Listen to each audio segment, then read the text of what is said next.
right now with a breaking news alert. 10 breaking news out of Traverse City. A stabbing spree at a Walmart leaving 11 people injured. So apparently America just got its own episode of The Purge, Knife Edition, right inside a Walmart. Yeah, you heard that right. A man with a folding knife went full Michael Myers in Traverse City, Michigan, stabbing not one, not two, but 11 people in a Walmart before someone finally said, nah, not today, and stopped him the only way you stop a psychopath with a knife, with a gun. But you wouldn't know that if you watch most of the news coverage. They're allergic to saying the word gun unless it's in the same sentence as ban. Let's roll the news footage, and then I'll tell you what really happened. As I mentioned, 11 people currently being treated. 6 of the victims are men, 5 women. At least 3 had to have surgery tonight.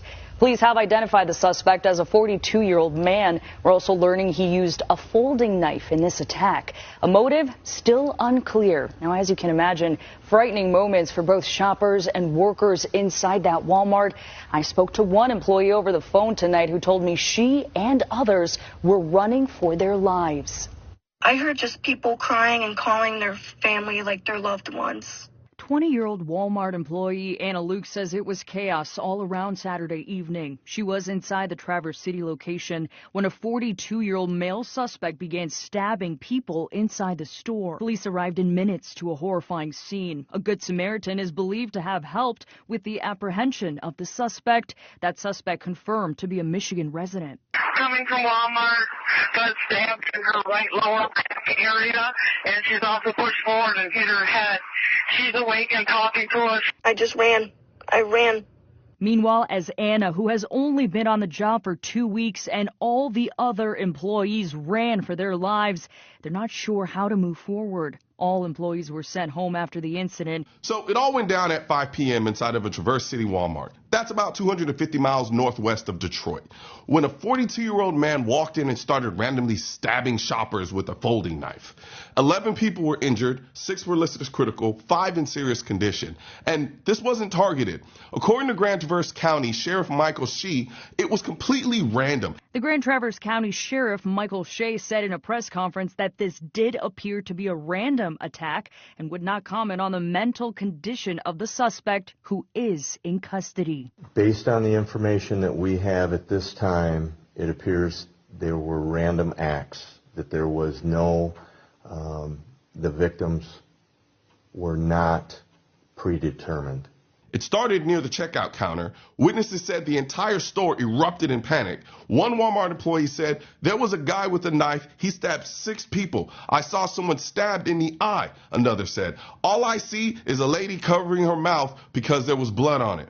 Here's the part the media seems terrified to admit. The knife-wielding monster was ultimately taken down by a pair of brave shoppers, including one who was armed, before authorities arrived and took him into custody. Drop it! Drop it!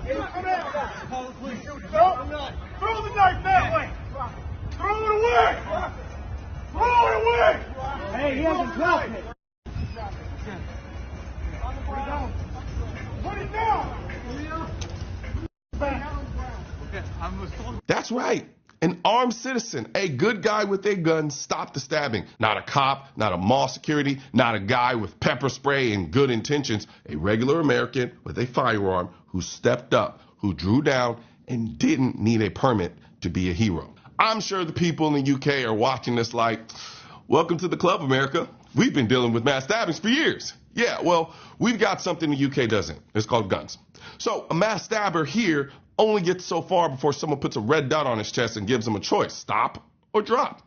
And that's exactly what happened in this case. But if you're watching the news, you think this dude just tripped over his own knife and had a sudden change of heart. Most outlets conveniently skip over the part where the Good Samaritan was armed. They'll say things like the suspect was apprehended with help from a bystander or bystanders, like the dude just politely asked him to stop. No, there's video, there's proof. And still, even the report I just played didn't mention the gun. Why? Because in a country with over 400 million guns and a constitution that explicitly protects the right to carry them, our media treats armed citizens like a damn urban legend or like lepers. It took cops 3 minutes to get there, and 3 minutes is a good response time. But in those 3 minutes, this man stabbed 11 people. So I ask again, what would have happened if that armed civilian wasn't there? And more importantly, why is it so damn hard for our media to just say the words? An armed citizen stopped a mass stabbing. That's not controversial. That's facts. I'll be the first to admit, a gun in the wrong hands can do a lot of damage fast. But if you think you can't enact mass carnage with a knife, you've been watching too much TV and not enough real-life surveillance footage. Knives scare me more in some ways because they're silent, like literally silent. You could have someone stabbing people in a crowd and no one even realize what's happening until blood hits the floor. You watch these stabbing videos and half the time you can't even tell who has the knife and when the actual stabbing happened. It's that subtle and that terrifying. So when I say this guy could have killed every single one of those 11 people before the cops showed up, I'm not exaggerating. The only reason he couldn't is because of the person the media doesn't want to talk about, the man with the gun. Now, here's the next question. Is Walmart going to ban knives now?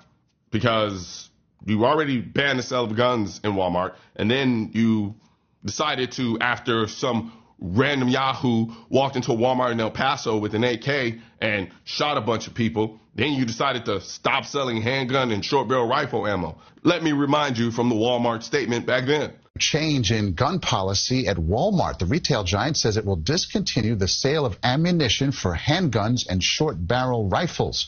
Walmart will also publicly request that customers do not openly carry firearms in its stores, even where state laws allow it. Fine. Optics, PR damage control, whatever. But now we've got a mass stabbing at a Walmart with 11 victims. And what's the weapon of choice? A folding knife. So what now, Walmart? You pulling kitchen knives, steak knives, box cutters? Should we start background checks for butter knives? Because if the logic is ban the tool used in the tragedy, then congratulations, you are now in the cutlery control business. But here's the truth. If you heard me say that and ask that question about banning knives and you thought, how ridiculous, and you scoffed at the idea, you're making my point. It's not about the tool. It never was. It's about the intent. Guns, knives, cars, bricks. Evil doesn't care what it uses. You can strip the shells bare, but you won't strip the sickness out of someone's soul. And also, let's not overlook this. That armed citizen showed restraint. He had every right to shoot that man. 11 people stabbed? That meets any reasonable definition of an active threat, but he didn't. He held them, he waited, he let the cops do their job. That's discipline, that's training. That's what responsible gun ownership looks like. But the media, the anti-gun politicians, the every town talking heads, they won't count this. They won't add it to the stats of defensive gun use because this doesn't fit their narrative. But it happened. And it saved lives. And if you're watching this and you carry, let me hit you with some truth. Just because your self-defense was legal doesn't mean you're not going to jail or worse, going bankrupt defending yourself. That's where USCCA comes in. The USCCA gives law-abiding gun owners the legal backing and education they need before, during, and after a self-defense incident. Because whether it's a stabbing, a home invasion, or a gas station robbery, when it hits the fan, you're going to need more than a gun. You're going to need a lawyer. So get protected, get trained, and get peace of mind. And if you want to learn more about a USCCA membership, I'm going to put a link in the description section of this video. And even if you don't decide to go with USCCA, I implore you, go with something, because something is way better than nothing. And though you may have survived the tactical fight, the legal fight can be a whole nother matter. So make sure you're protected. One thing's for certain and two things are for sure.